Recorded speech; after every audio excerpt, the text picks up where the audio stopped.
तो मुझे लगता है कि नीतीश कुमार के पास अब इंडिया गठबंधन में कुछ है नहीं लेने के लिए।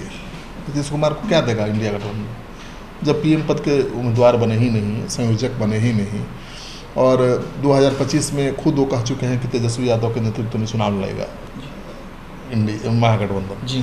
तो तेजस्वी यादव सीएम बन जाएंगे जी। और तेजस्वी यादव की पार्टी और तेजस्वी यादव और अगले 5 साल तक नीतीश कुमार को सीएम बनाए रखेंगे तो लगता नहीं जी।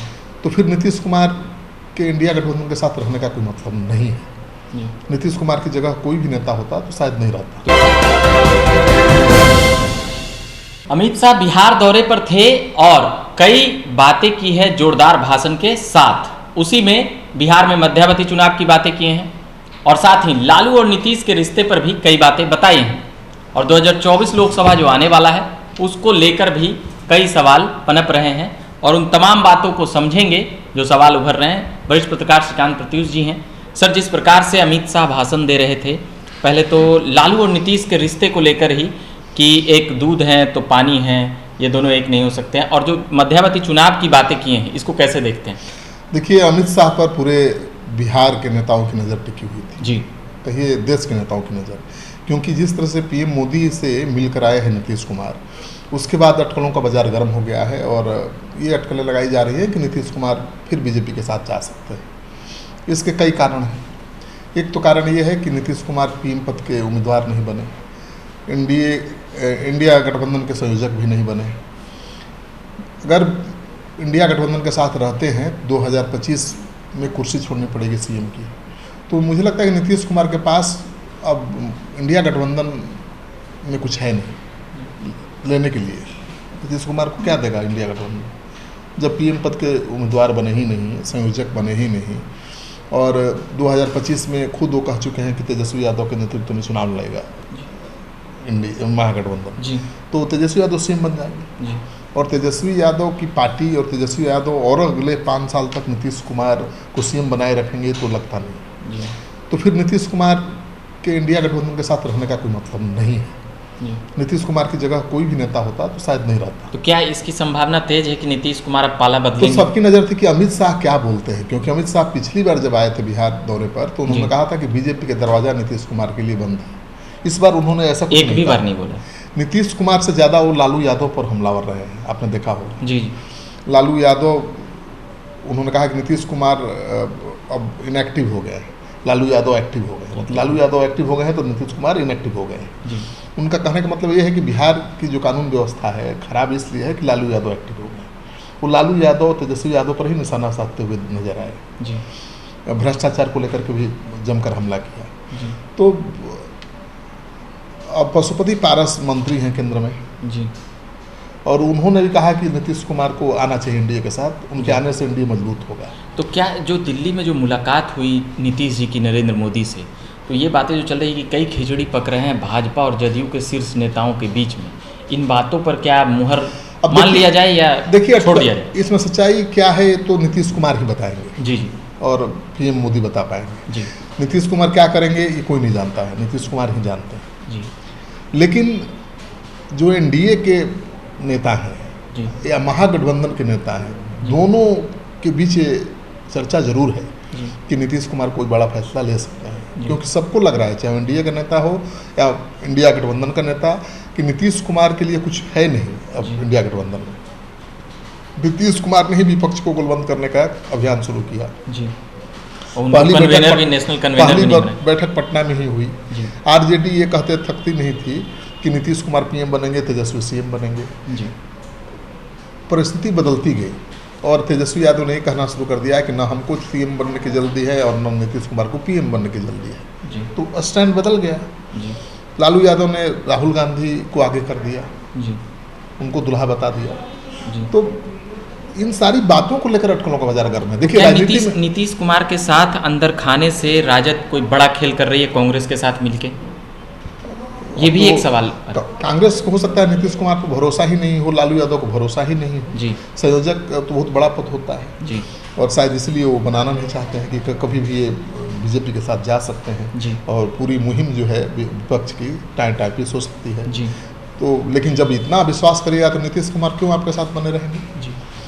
नीतीश कुमार की जगह पर कोई भी होता तो क्या करता, ये सोचिए ना। जी ठीक है, नीतीश कुमार अभी कोई संकेत दे नहीं रहे, लेकिन पशुपति पारस ने कहा कि बहुत आत्मीयता के साथ पीएम मोदी मिले उनसे, नालंदा के खंडहर को दिखाया, राष्ट्रपति बाइडेन से मिलवाया और कान में भी कुछ फुसफुसाए, रात को भोजन पे भी बैठे हैं और 15-20 मिनट एकांत में बातचीत भी हुई जी।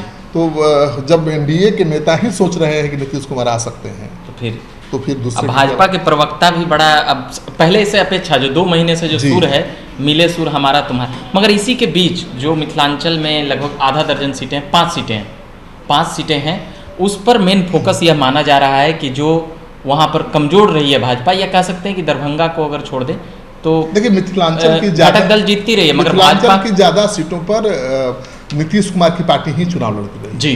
देखिए 5 लोकसभा सीटें हैं, झंझारपुर है, फिर आपका मधुबनी है, दरभंगा है, सुपौल है, मधेपुरा है जी, 5। इन 5 सीटों पर दरभंगा छोड़कर बाकी सीटों पर, दरभंगा में भी जेडीयू एक बार लड़ चुकी है जी जेडीयू ही लड़ती रही है और जीतती भी रही है जी। अभी भी 5 में से 3 सीटों पर जेडीयू का कब्जा है जी। 1 सीट पर इसका है भाजपा का और 1 सीट पर कांग्रेस है। तो 5 सीटें काफ़ी महत्वपूर्ण हैं, क्योंकि बीजेपी चाहती है कि जिन सीटों पर जेडीयू चुनाव लड़ता रहा, जीतता रहा है, उन सीटों पर वो जीते। बिहार में 10 ऐसी सीटें हैं जिन पर बीजेपी चुनाव कभी लड़ती ही नहीं रही है, लगातार जेडीयू चुनाव लड़ता रहा है। तो बीजेपी की ये भी कोशिश है कि उन 10 सीटों को किसी तरह से जीता जाए, और इसी रणनीति के तहत अमित शाह लगातार बिहार आ रहे हैं। अभी भी बिहार आए और उन्होंने मध्यावधि चुनाव तक का ऐलान कर दिया कि बहुत जल्द बिहार में चुनाव होने वाला है और बीजेपी के नेतृत्व में, मोदी के नेतृत्व में बिहार में सरकार बनने वाली है जी। इसका आधार क्या है पता नहीं, क्योंकि अभी तो सरकार 2 साल है, अभी कार्यकाल बचा हुआ, तो 2 साल कार्यकाल है, तो ऐसे कैसे हो जाएगा। अब 1 नेशन 1 इलेक्शन हो तब तो कुछ भी हो सकता है। पर 1 नेशन 1 इलेक्शन से याद आता है, नीतीश कुमार पिछले साल या कहें 1.5 साल पहले इन बातों को कहते थे। अभी इस मुद्दा से कह सकते कि ये अलग था, मगर जब ये दोनों का स्वर मिल रहा है, भाजपा और जदयू का भी, एक देश एक चुनाव, इसको कैसे देखते हैं? नीतीश कुमार ने कभी 1 नेशन 1 इलेक्शन का विरोध नहीं किया जी, अभी भी वो विरोध नहीं कर रहे हैं जी। बाकी विपक्ष विरोध कर रहा है, लेकिन नीतीश कुमार विरोध नहीं कर रहे हैं। और जो राजनीतिक गलियारा है उसमें चर्चा भी है कि कहीं बीजेपी नीतीश कुमार को अगले 5 साल तक के लिए एक्सटेंशन दे सकती है, रिचार्ज कर सकती है, मुख्यमंत्री बनाए रख सकती है। और 5 साल अभी तो कुछ नहीं है हाथ में, अगर अगले 5 साल तक मुख्यमंत्री की कुर्सी मिल जाती है तो इससे बढ़िया क्या काम होगा। 24 में इलेक्शन करा लेंगे। हाँ, और बीजेपी के साथ जाने पर तो बहुत ऑप्शन है ना, मुख्यमंत्री भी बने रह सकते हैं, मंत्री भी बन जाए, और केंद्र में मंत्री बन सकते हैं, उपराष्ट्रपति भी बन सकते हैं। नीतीश कुमार में योग्यता तो है ही जी, समीकरण नहीं बैठा। भाजपा उन बातों को समझ रही है, भाजपा समझ रही है, नीतीश कुमार भी समझ रहा है। 3 महीने पहले अमित शाह कुछ और बोल रहे थे, नीतीश कुमार के लिए कभी भी दरवाजे नहीं खुलेंगे, पूरे गेट बंद हैं। बिहार की जनता की नज़र में नीतीश कुमार से बढ़िया सीएम आज की तारीख में तो कोई नहीं है जी। न बीजेपी के पास वैसा कोई नेता है, न आरजेडी के पास, न कांग्रेस के पास है जी। नीतीश कुमार आज की तारीख में सीएम के इकलौते उम्मीदवार हैं, योग्य उम्मीदवार, चाहे किधरों से रहे, एनडीए से रहे या महागठबंधन से। तो नीतीश कुमार तेजस्वी यादव को सौंप दें सीएम की कुर्सी जी, ये तो उनके समर्थक भी नहीं चाहते, जेडीयू के लोग भी नहीं चाहते जी। तो नीतीश कुमार ने एक फैसला ले लिया था आरजेडी के साथ जाने का जी। उस फैसला को कैसे करेक्ट करेंगे ये देखने वाली बात होगी। तेजस्वी यादव, लालू यादव सब पर तो मुकदमा चल ही रहा है जी। लैंड फॉर जॉब स्कैम आप जानते ही हैं, चार्जशीट फाइल कर चुकी है सीबीआई। कभी भी तेजस्वी यादव को जेल भेजा जा सकता है। तो नीतीश कुमार बड़ा फैसला उस समय ले सकते हैं मुझे लगता है, लेकिन अभी तक नीतीश कुमार के बारे में कुछ भी कहना मुश्किल है, क्योंकि उनके फैसले के बारे में केवल वही जानते हैं जी, कोई दूसरा अंदाजा नहीं लगा सकता। अच्छा, छुट्टी, जो स्कूलों में छुट्टी को लेकर जो बात वह अमित शाह कर रहे थे, कह रहे थे कि जो हिंदुओं का, मतलब सीधे कहें तो हिंदुओं का पर्व है, वहाँ पर बिहार सरकार भेदभाव कर रही है। हाँ बिल्कुल, 14 पर्व त्यौहार थे, रक्षाबंधन से लेकर बहुत ऐसे पर्व त्यौहार थे जिन पर छुट्टियां रद्द कर दी गई थी। तो भाजपा की हिंदू वोट बैंक पर कह सकते हैं कि अपना वो बिल्कुल, तो बीजेपी एक तरफ करना, बीजेपी का वही कार्ड है।